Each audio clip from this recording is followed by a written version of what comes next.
The phone rang at 11:47 p.m. Martin Hensley stood in his kitchen, hands black with grease he hadn't bothered washing off yet, staring at the unfamiliar number on the screen. He'd been under the hood of a '98 Silverado for 6 hours straight, trying to track down an electrical short that kept killing the battery.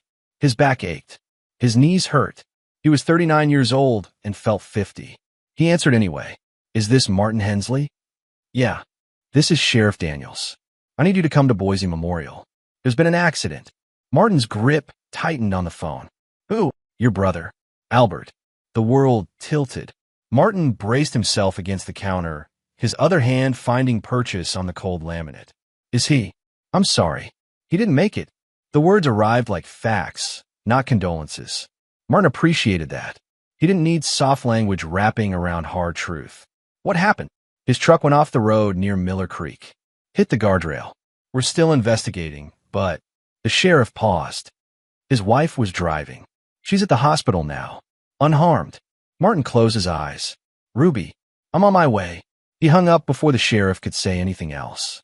The hospital smelled like disinfectant and bad coffee. Martin walked through the automatic doors, still wearing his work shirt with Hensley Auto stitched on the pocket. People moved around him, nurses, visitors, someone crying near the vending machines, but he barely registered them. Sheriff Daniels met him in the corridor outside the emergency wing. He was a thick man with a gray mustache and tired eyes that had seen too many nights like this. "Martin." He extended his hand. Martin shook it once. "Where is he?" "They moved him to the morgue about an hour ago. I can take you down if..." "Where's Ruby?" The sheriff's jaw tightened slightly.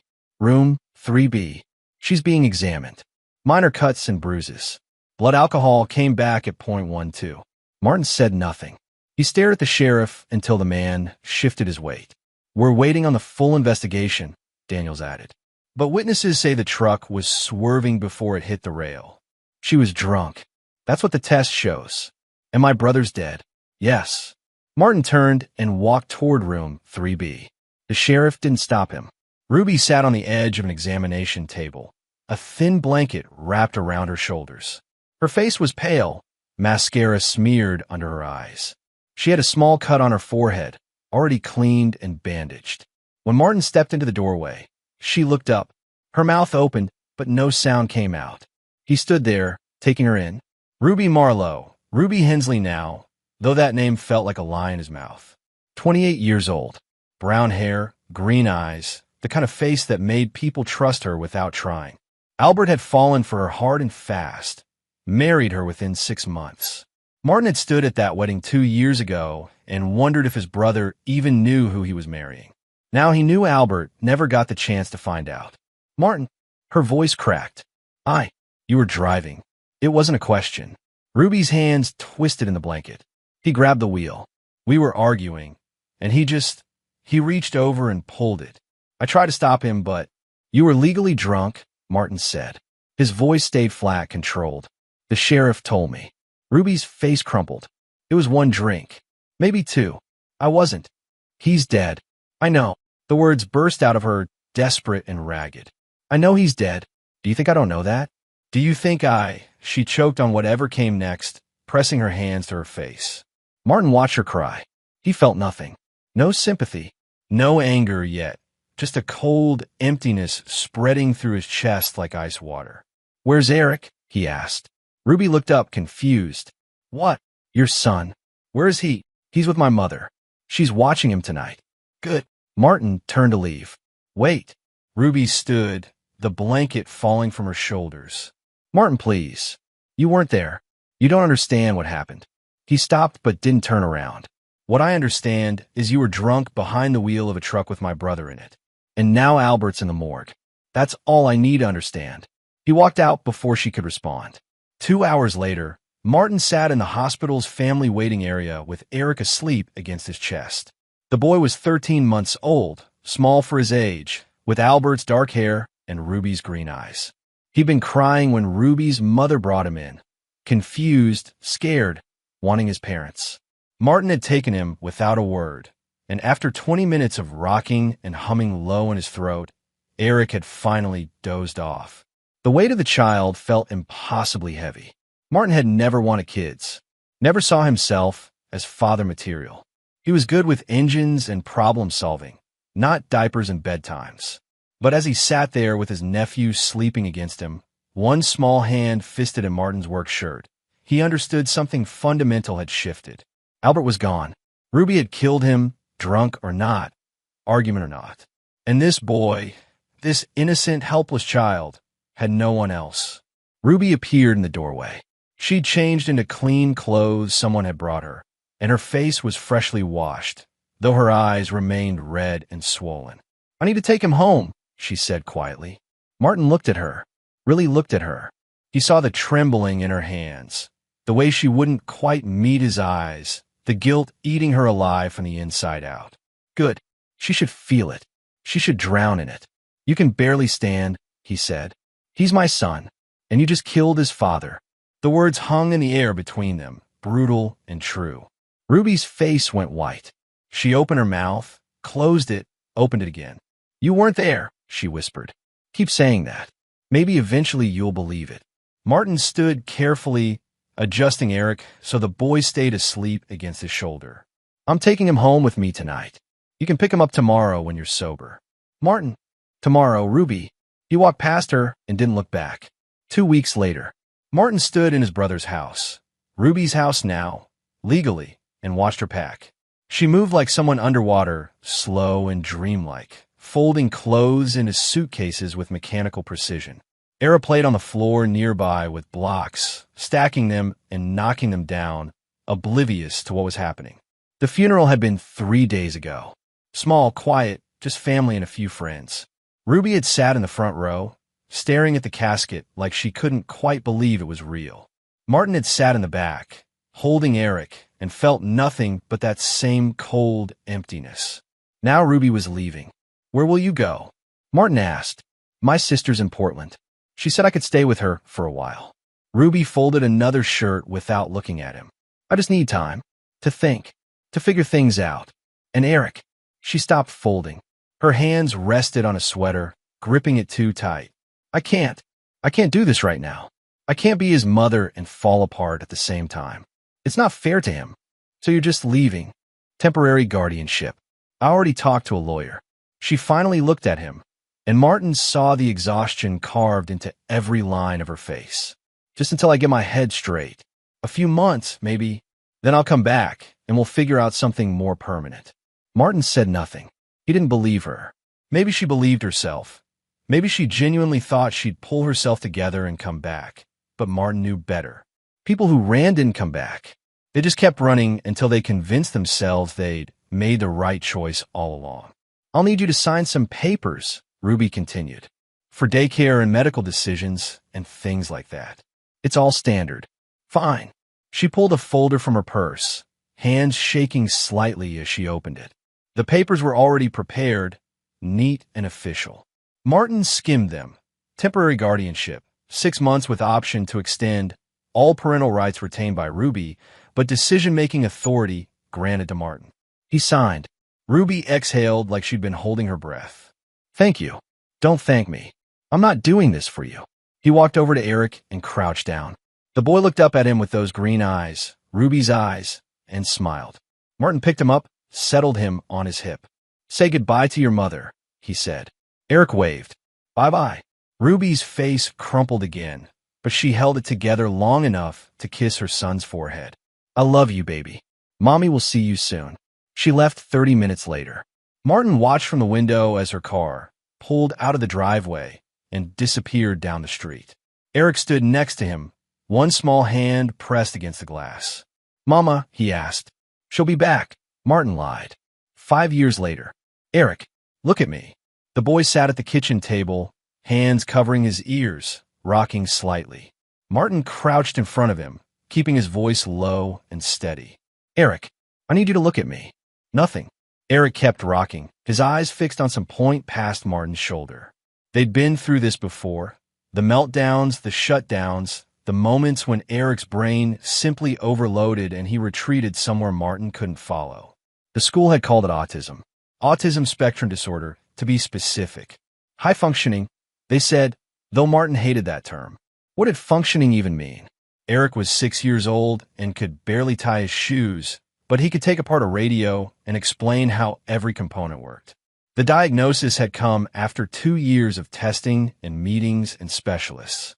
Martin had sat through all of it, learning a new language of IEPs and sensory integration and social skills therapy. He'd rearranged his entire life. The shop, his schedule, his expectations of what fatherhood would look like. Ruby hadn't come back.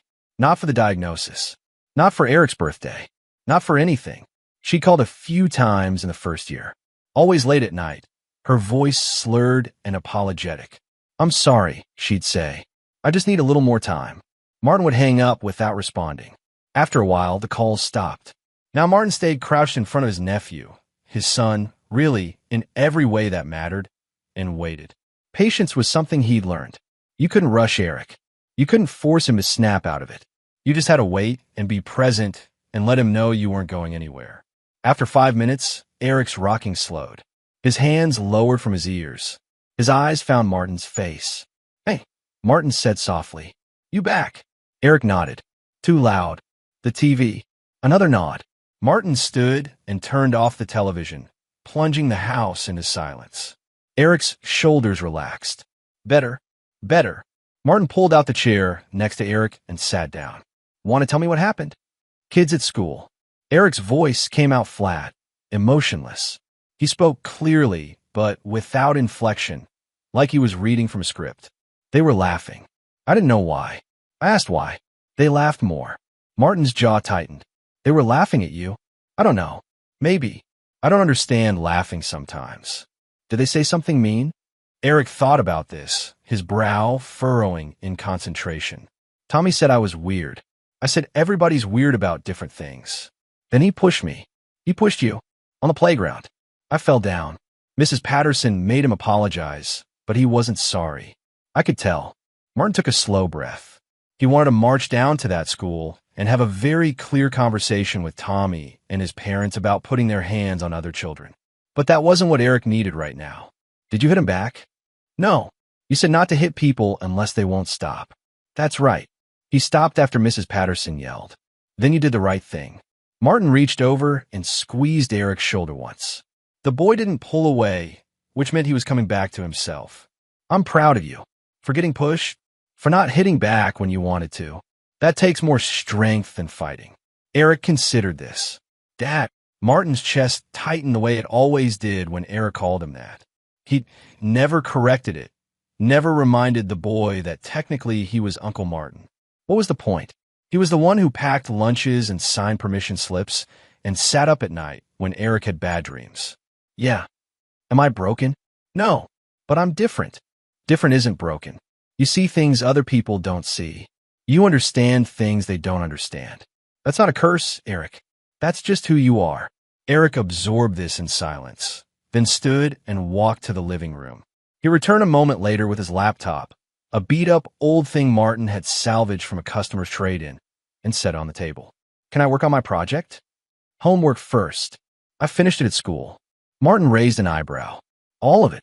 "Math was easy today, and I already read the chapters for English." "All right. 1 hour, then dinner." Eric's face lit up. Not quite a smile, but close enough. He opened the laptop and immediately became absorbed, his fingers moving across the keyboard with a speed and confidence that always surprised Martin. The project was some kind of communication program. Eric had been working on it for months, teaching himself coding from YouTube videos and free online tutorials. Martin didn't fully understand it, but he knew it involved pictures and sounds and helping kids who couldn't talk express themselves. He watched Eric work for a moment, then stood and headed to the kitchen to start dinner. As he pulled ingredients from the refrigerator, he thought about Ruby. Wondered where she was. If she ever thought about her son. If she knew what an incredible kid he was turning into. Probably not. And that was fine. Eric didn't need her. He had Martin, and Martin had him, and that was enough. It had to be. 9 years later, Martin wiped his hands on a shop rag and studied the engine in front of him. The timing belt was shot, the water pump was leaking, and whoever had done the last oil change had stripped the drain plug. He needed at least 6 hours to get this thing running properly again. His phone buzzed in his pocket. He ignored it. It buzzed again. And again. Christ, he muttered, pulling it out. 3 texts from Eric. Martin opened them. App featured on local news. Investor wants to meet. Can you come home? Martin looked at the engine, then at his watch. 3:30. He had 2 more cars lined up after this one. But Eric's text carried an urgency that was unusual for the boy. Teenager now, actually. 15 years old and taller than Martin, though he'd never quite grown into his frame. He texted back, on my way. 20 minutes later, Martin walked through the front door to find Eric pacing in the living room. Laptop open on the coffee table, phone in hand. The boy looked up when Martin entered, and for once his face showed clear emotion. Anxiety mixed with something that might have been excitement. What's going on? Martin asked. They called me. Eric held up his phone like it was evidence.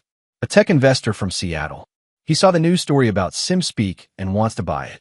SimSpeak. That was the name Eric had given his communication app. It had started as a simple school project 3 years ago, but Eric had kept developing it, kept adding features, kept making it better. Then some parents of nonverbal children in Boise had heard about it and asked if they could use it. Word spread. Last month, a local news station had done a human interest piece about the 15-year-old who'd created assistive technology in his bedroom. Martin had watched that segment with quiet pride. Now, apparently, someone else had been watching too. How much did he offer? Martin asked. $50,000. For all rights and source code. Eric's hands twisted together, a nervous habit he'd never quite broken. That's a lot of money. It is, but I'd have to stop working on it. He said he'd take it in a different direction. Make it commercial. Martin set down his keys and walked to the couch, gesturing for Eric to sit. The boy complied, still fidgeting. Do you want to sell it? Martin asked. I don't know. $50,000 would help with college. And the shop. I know things are tight sometimes. That's not what I asked. Eric was quiet for a long moment. No, he finally said. I don't want to sell it. The family's using it now. They didn't have to pay anything. If he makes it commercial, they won't be able to afford it. Then don't sell. But, Eric, Martin leaned forward, elbows on his knees. This investor, he's not offering you money because he's generous. He's offering you money because he thinks he can make more money off your work. That's fine. That's business. But if you don't want to sell, you tell him no. What if this is the only chance? It's not.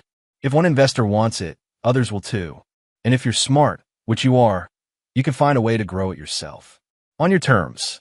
Eric processed this, his gaze distant. Martin recognized that look. His nephew's brain was running calculations, considering possibilities, mapping out futures. What if I said I'd partner with him instead of selling? Eric asked. Let him handle the business side while I keep developing.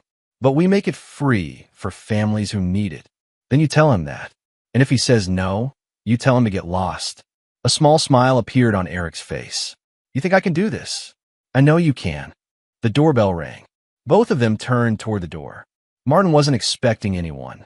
He stood and walked to the entrance, looking through the peephole. A woman stood on the porch. Blonde hair, expensive-looking coat, nervous smile. Ruby. Martin's entire body went rigid. 12 years. 12 years she'd been gone, and now she showed up on his doorstep looking like she'd just stepped out of a salon. Who is it? Eric called from the living room.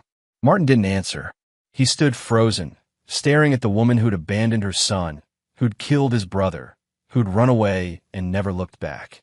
She rang the bell again. Martin opened the door, but didn't step aside. Ruby. Martin. Hi. Her voice sounded exactly the same. Familiar and awful.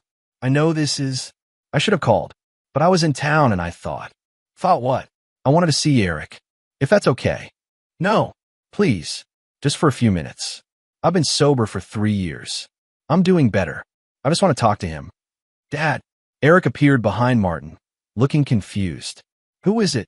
Ruby's face transformed when she saw him. Her eyes went wide, tears already forming. Oh my God. Eric, you're so big. Eric stared at her. Martin watched his nephew's face carefully, looking for any sign of recognition. After a moment, Eric's brow furrowed. Do I know you? The question hit Ruby like a physical blow. She actually stumbled back a step. I'm your mother, sweetheart.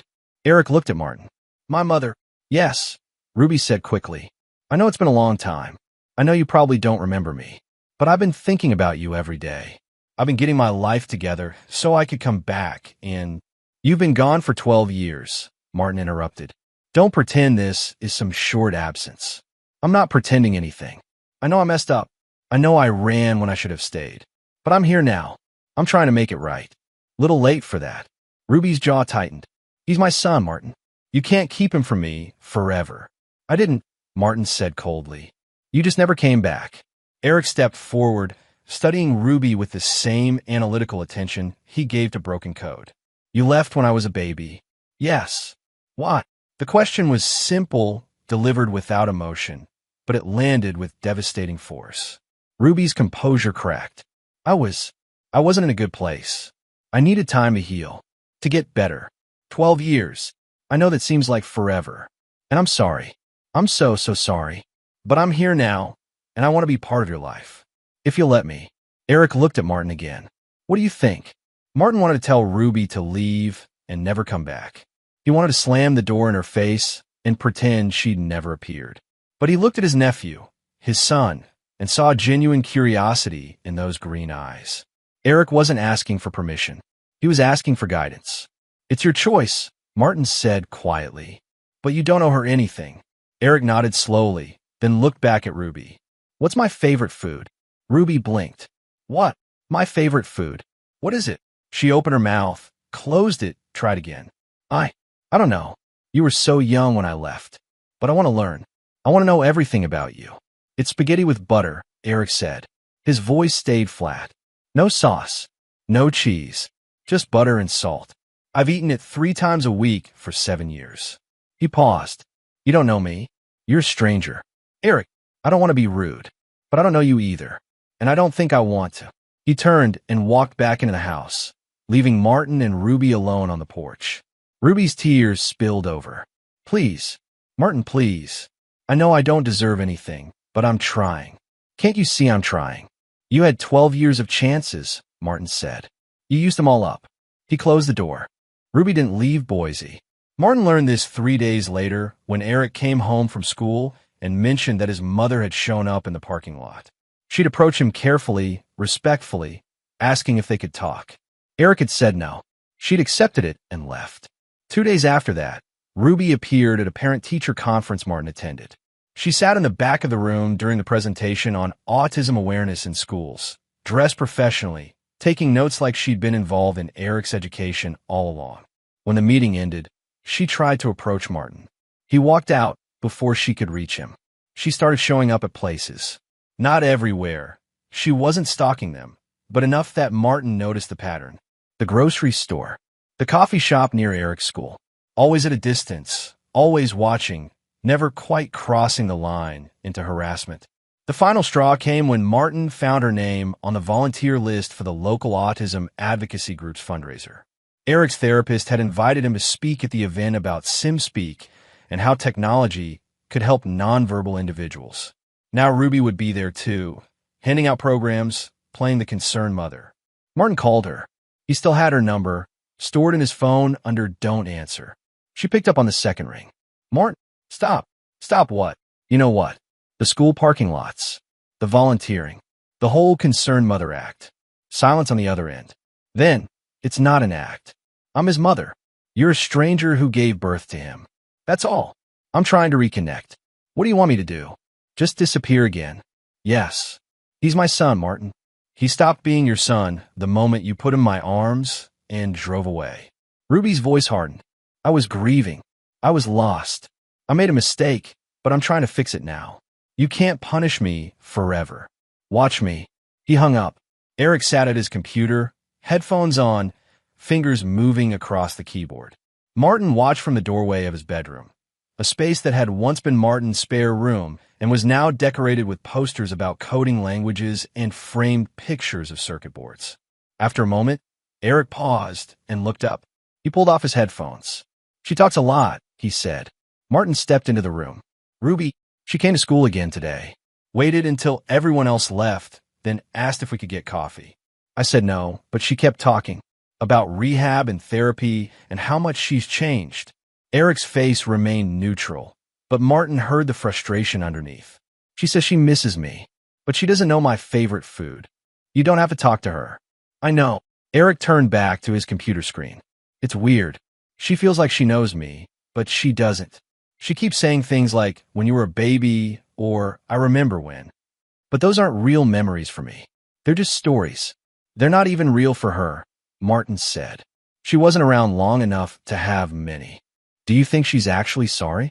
Martin considered the question carefully. Eric asked things directly, expected honest answers. No sugarcoating, no platitudes. I think she's sorry she messed up her life, Martin finally said.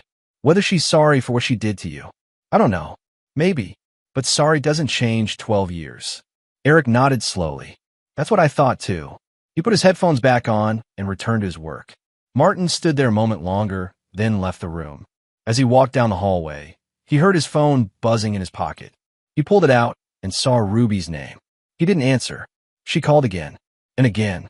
Finally, he answered. What? I need to talk to you. In person. We have nothing to discuss. It's about Eric. Please, just 30 minutes. I'll meet you anywhere. Martin's jaw clenched. My shop. Tomorrow at 6. And Ruby, yes. This is the last time. After tomorrow, you leave us alone. He hung up before she could respond. Ruby arrived at Hensley Auto at exactly 6 o'clock. Martin watched her through the window of his office as she got out of a rental car and looked around the shop yard. She dressed down this time, jeans, simple shirt, no makeup that he could see. Trying to look humble. He met her at the door. Make it quick. I have work. Can we go somewhere private? Martin led her into the shop's small office. It smelled like oil and coffee and old paperwork. He didn't offer her a seat. Ruby stood in the middle of the cramped space, wrapping her arms around herself. I want to talk about Eric. About his future. What about it? I've been hearing things. About his app. About investor interest. About money. And I'm his mother. I should be involved in those decisions. Martin stared at her. You're joking. I'm not. Look, I know I haven't been around. I know I messed up. But Eric is still my son, and if there are major life decisions being made, financial decisions, I have a right to be part of that conversation. You have no rights. You signed them away. Temporary guardianship. It was temporary. That was 12 years ago. You never came back for him. You never asked to modify the arrangement. As far as any court is concerned, you abandoned him. Ruby's face flushed. I'm clean now. I'm stable. I have a job. If I wanted to challenge the guardianship, I could. Try it. Martin, don't make this a fight. I'm trying to do the right thing here. No, you're trying to get money. You heard about Eric's app, and suddenly you're Mother of the Year. That's not. How much of his earnings do you think you're entitled to, Ruby? She went quiet. Martin saw the calculation in her eyes, the way she was measuring her next words. I'm not after his money, she finally said. I just think I should have been consulted. About major decisions. That's all. Get out. Martin, get out of my shop. Ruby didn't move. I have a lawyer. The words hung in the air between them. Martin felt something cold settle in his chest. Not anger, something worse. Clarity. Is that a threat? It's a fact. I spoke with a family lawyer yesterday. She says I have a strong case for reopening the guardianship arrangement. The courts favor biological parents, even ones who've been absent. Ruby's voice shook slightly, but she pushed forward. I don't want to fight you. I just want to be part of Eric's life. If you keep shutting me out, I'll have no choice. Martin took a step toward her. Ruby flinched but held her ground. You think a court will give you custody? Martin's voice came out low, dangerous. You killed his father. You were drunk behind the wheel. It was an accident. You abandoned him when he was 13 months old. I was grieving. You stayed gone for 12 years. I was sick. I needed help. And now you want his money. That's not. Get out. Ruby's eyes filled with tears, but they looked fake now. Practiced. She'd probably rehearsed this whole scene with her lawyer. I'll file the petition next week, she said quietly. I'm sorry it has to be like this. She walked out. Martin stood in the empty office, hands clenched into fists, and thought about all the ways he could destroy her. Dana Moritz sat across from Martin in her law office, reading through the papers Ruby's attorney had filed. She was a thin woman in her late 30s, all sharp angles and sharper mind. Martin had used her for business contracts over the years, but this was different territory. It's not good, Dana said finally, setting down the documents. She's claiming rehabilitation, stable employment, and genuine desire to reconnect with her child. The abandonment will hurt her case, but 12 years is a long time. People change. Courts know that. She's after his money. Can you prove that? Martin said nothing. Dana sighed and leaned back in her chair. Here's the reality, she said. You're not Eric's biological parent. Ruby is. That carries weight. The guardianship was temporary, never formalized into permanent custody. And while your years of care count for something, the law tends to favor blood relationships unless there's clear evidence of abuse or unfitness. She was driving drunk when she killed my brother, which happened 13 years ago. She's claiming recovery, sobriety, therapy. Unless you have evidence of recent drug or alcohol abuse, it won't be enough. So she just gets him? After everything? Not necessarily. Eric is 15. The court will consider his wishes. If he doesn't want contact with Ruby, that matters. But if she pushes for some kind of shared custody or visitation rights, Dana spread her hands. You might lose. Martin stood and walked to the window. Downtown Boise spread out below, quiet and unremarkable. He'd lived here his whole life, built his business here, raised Eric here, and now some lawyer was telling him it might not matter because Ruby decided she wanted back in. What are my options? He asked. Fight in court. Emphasize your years of care, Eric's wishes, Ruby's abandonment. Hope the judge sees it your way. And if the judge doesn't, Dana was quiet for a moment. Then you negotiate the best arrangement you can. Maybe supervised visitation. Maybe shared decision-making on major issues. But you might have to compromise. I don't compromise when it comes to Eric. Martin, is there anything else I can do? Like what? He turned to face her. You tell me. You're the lawyer. Dana studied him carefully. What are you asking? I'm asking if there's any way to make this go away without a judge getting involved. That depends on Ruby. If she withdraws the petition. What would make her withdraw? I don't know. A change of heart? Realizing she can't win? Martin nodded slowly. Thanks for your time, Dana. Martin. She stood. Whatever you're thinking. I'm not thinking anything. I'm just a mechanic who wants to keep raising his kid in peace. He left before she could push further. Martin sat in his truck outside Ruby's apartment building, watching the lights in her window. It was 9:30 on a Thursday night. He'd been sitting here for 20 minutes, deciding if this was a mistake. Probably it was, but he was out of other options. He got out of the truck and walked to her door. Knocked twice. Waited. Ruby answered wearing sweatpants and an old t-shirt, her hair pulled back. She looked surprised to see him, then wary. Martin, we need to talk. If this is about the petition, it is. Can I come in? She hesitated, then stepped aside. Martin entered a small apartment that smelled like vanilla candles and fresh paint. It was neat, organized, the kind of space that looked like someone was trying very hard to appear put together. I wasn't expecting you, Ruby said, closing the door. I'm sure. She gestured to a small couch. Martin didn't sit. He pulled a voice recorder from his pocket, the kind he used at the shop to track customer requests, and set on the coffee table. Ruby stared at it. What's that for? Insurance. I don't understand. Martin looked at her directly. I still have the police report from the accident. The blood test showing you were drunk. The witness statements saying your truck was swerving before it hit the rail. Ruby's face went pale. That was 13 years ago. Doesn't matter. I also have the voicemail Albert left me that night, about an hour before he died. You want to know what he said? She didn't respond. Martin continued anyway. He said you two were fighting. Said you'd been drinking again. Said he was worried about Eric being in the house with you when you were like that. Martin paused. He asked me to come over. Help him talk sense into you. I was working late. Told him I'd come by in the morning. Stop. But morning was too late, wasn't it? Because you decided to drive. And Albert tried to stop you. And instead of pulling over, you kept going. And he died. You don't know what happened. Ruby's voice shook. You weren't there. No. But the evidence was. And it's still evidence. A good prosecutor could probably make a case for vehicular manslaughter. Maybe even murder too, if they wanted to push it. The statute of limitations. Idaho doesn't have a statute of limitations on vehicular manslaughter resulting in death. I checked. The blood drained from Ruby's face completely. She sank onto the couch, staring at him.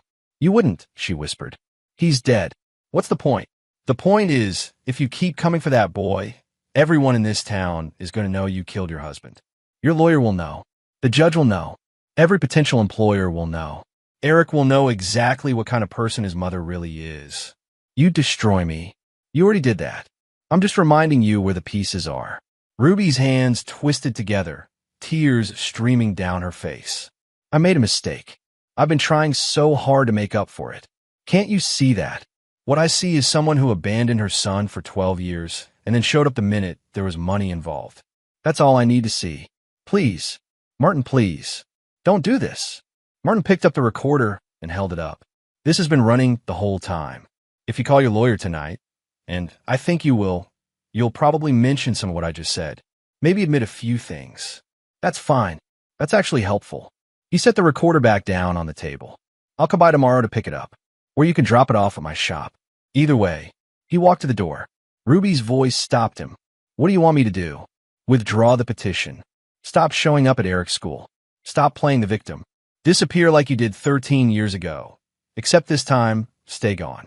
And if I do that, you won't use any of this. I won't need to. Ruby was crying openly now, her shoulders shaking. I just wanted to be his mother again. Then you should have come back when he actually needed you. Martin left. As he walked to his truck, he heard Ruby's phone ringing inside the apartment. He smiled grimly and drove home.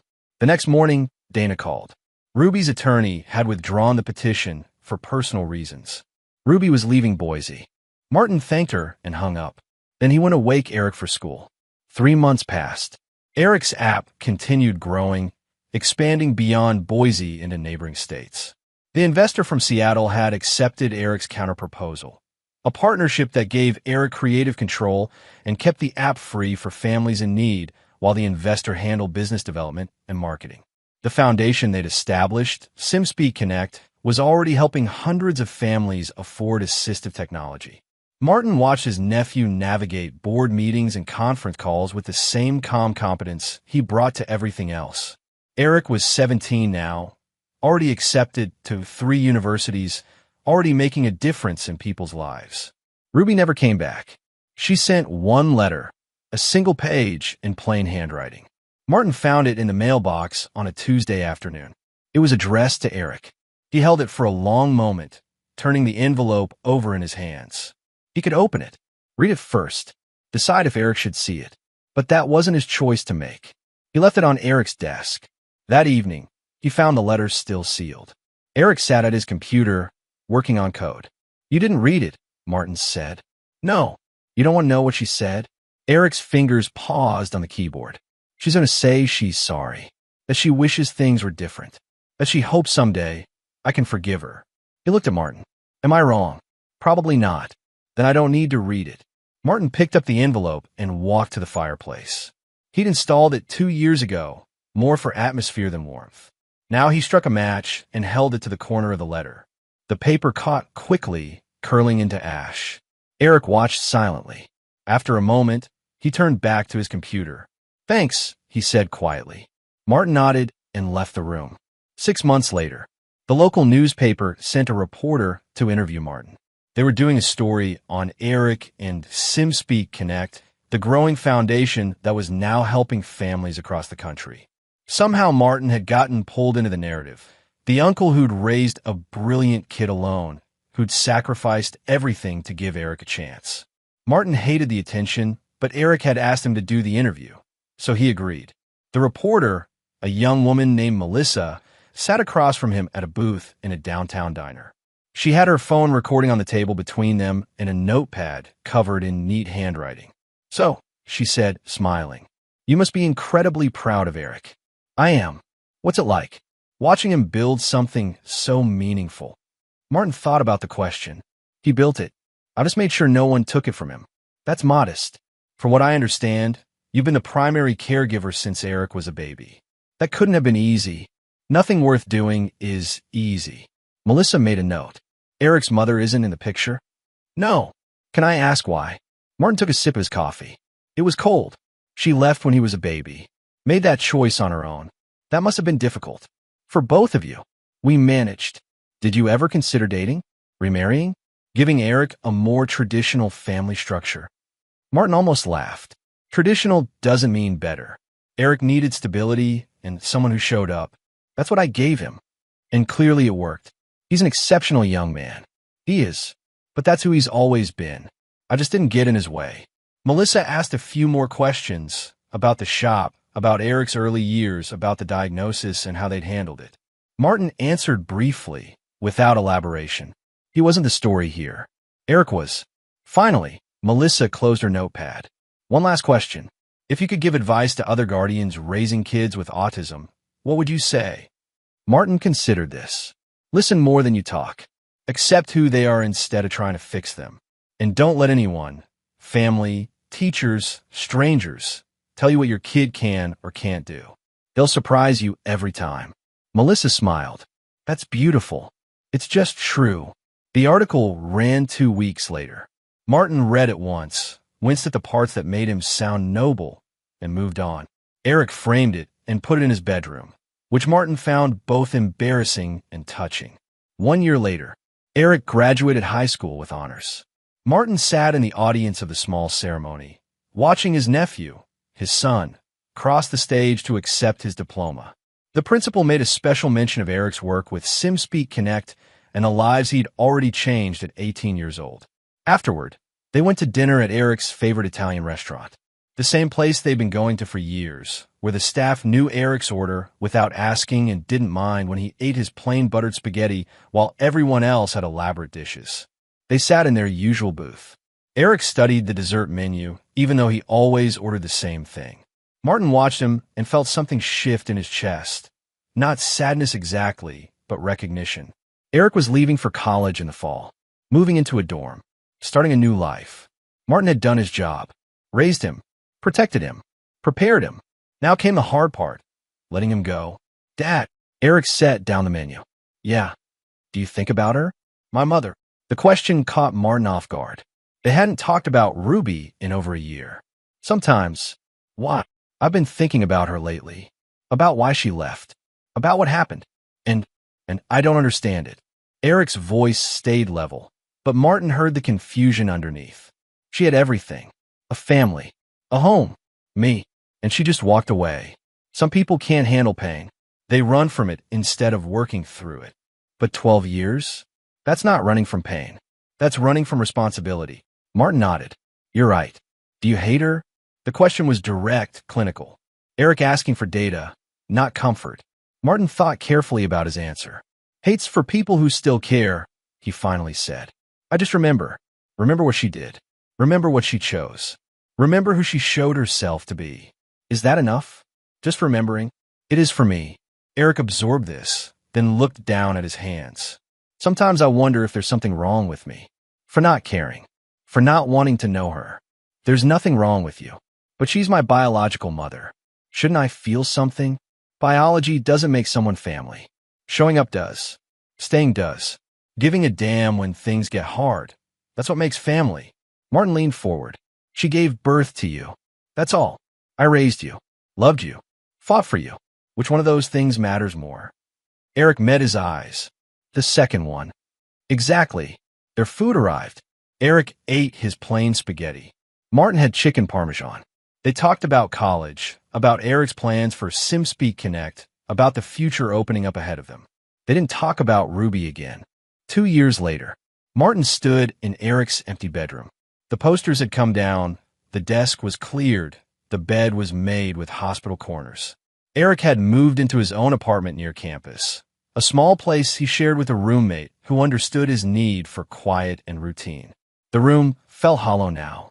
Martin had been putting off clearing it out, turning it back into a spare room. But he finally accepted it was time.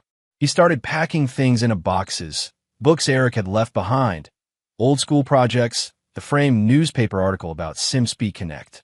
At the bottom of the closet, he found a shoebox filled with cards and letters. Birthday cards Martin had given him over the years. Thank you notes from families who'd used SimSpeak. Old report cards. And underneath everything else, a sealed envelope. The same envelope Ruby had sent 2 years ago. Martin stared at it. He'd watched it burn. He'd held the match himself and watched the paper turn to ash. But this was a different envelope. Same handwriting. Different postmark. She'd sent 2 letters. Martin held it for a long time, debating. Finally, he opened it. The note inside was short. Eric, I'm sorry I wasn't stronger. I'm sorry I left you. I'm sorry for everything. I hope you have a good life. You deserve it. Ruby. Martin read it twice, then put it back in the envelope. He added it to the box with Eric's other things, sealed the box, and carried it down to the garage. Eric could decide what to do with it someday. Or not. It was his choice. Martin went back upstairs and started painting the room. Present day. Martin sat in his office at the shop, going over foundation paperwork. SimSpeak Connect had grown into a full-time operation with staff and offices and partnerships with schools across the country. Eric managed the technical side remotely while finishing his degree. Martin handled the administrative work, budgets, compliance, board meetings. He'd never imagined himself doing this kind of work. But then, he'd never imagined a lot of things about his life. His phone rang. Eric's name appeared on the screen. Hey, Martin answered. Hey, you busy? Just paperwork. What's up? I got a call from a reporter in Portland. They want to do a story on SimSpeak Connect for a national magazine. They asked about my background. About you. Okay. They also asked about my mother. Martin set down his pen. What did you tell them? Nothing yet. I wanted to talk to you first. Eric paused. Do you think I should mention her? The real story. That's your call. Not mine. But what do you think? Martin leaned back in his chair, considering. I think the truth is the truth. If you want to tell it, tell it. If you don't, don't. Either way, you don't owe anyone an explanation. She'll see it if I do. The article. Probably. Do you think she deserves that? Having everyone know what she did. I don't spend time thinking about what Ruby deserves. I think about what's true. And the truth is she left you. That's a fact. What people do with that fact is up to them. Eric was quiet for a moment. I think I'll leave her out of it. Not because she deserves protection. Just because she's not part of the story anymore. The story is about the work. About helping families. She doesn't fit in that. Sounds right to me. Thanks, Dad. Anytime. They hung up. Martin returned to his paperwork, but his mind stayed on the conversation. He thought about Ruby, wherever she was now. He wondered if she thought about Eric, if she followed SimSpeak Connect success, if she understood what she'd given up. He doubted it. People like Ruby didn't think that way. They justified their choices, built narratives where they were the victim, convinced themselves they'd done the best they could. It didn't matter. Ruby was gone. Eric was thriving. The work was what mattered. Martin finished the paperwork, locked up the office, and headed home. As he drove through familiar streets, he passed the house where Albert and Ruby had lived. A different family lived there now, a couple with 3 young kids. Martin could see toys scattered in the yard, bikes on the porch. Life moved on. People replaced people. The past became smaller in the rearview mirror. But Martin remembered. He remembered standing in a hospital corridor holding a 13-month-old boy. He remembered late nights and meltdowns and small victories. He remembered teaching Eric to read, to drive, to stand up for himself. He remembered raising his son. And that was enough. Later that evening, Eric came by the house for dinner. He did that once a week now, keeping the routine they'd built over 18 years. They sat at the kitchen table, eating takeout Chinese food and talking about work, school, life. I've been thinking, Eric said, setting down his fork, about expanding SimSpeak Connect, opening regional offices, really scaling up. That's ambitious. It's necessary. We're getting requests from families faster than we can respond. We need infrastructure. You need a real CEO, someone with experience. I know. I've been interviewing candidates. Eric picked up his water glass, set it down again. Dad, do you ever regret it? Regret what? Raising me. Giving up your life for mine. Martin looked at his son, because that's what Eric was in every way that mattered, and felt something settle in his chest. Not sadness or regret. Just certainty. Not for a second, he said. You could have had your own family. Wife. Kids. A normal life. I have a family. I have you. That's not second best, Eric. That's exactly what I wanted. Eric's face didn't change much. It rarely did. But Martin saw the emotion in his eyes. I'm lucky, Eric said quietly, that you were there, that you stayed. I'm the lucky one. You gave me a purpose, a reason to be better. Martin smiled slightly. Plus, you taught me all about autism and assistive technology. Can't put a price on that kind of education. Eric almost smiled. You taught me about engines. Fair trade. They finished dinner. Eric helped clean up, then headed back to his apartment. Martin stood on the porch and watched him drive away, taillights disappearing down the street. He thought about everything that had brought them here. The accident, Ruby's abandonment, the diagnosis, the struggles and small victories and years of just showing up. He thought about the recorder he'd left on Ruby's table, the threat he'd made, the way he'd driven her away without violence or yelling.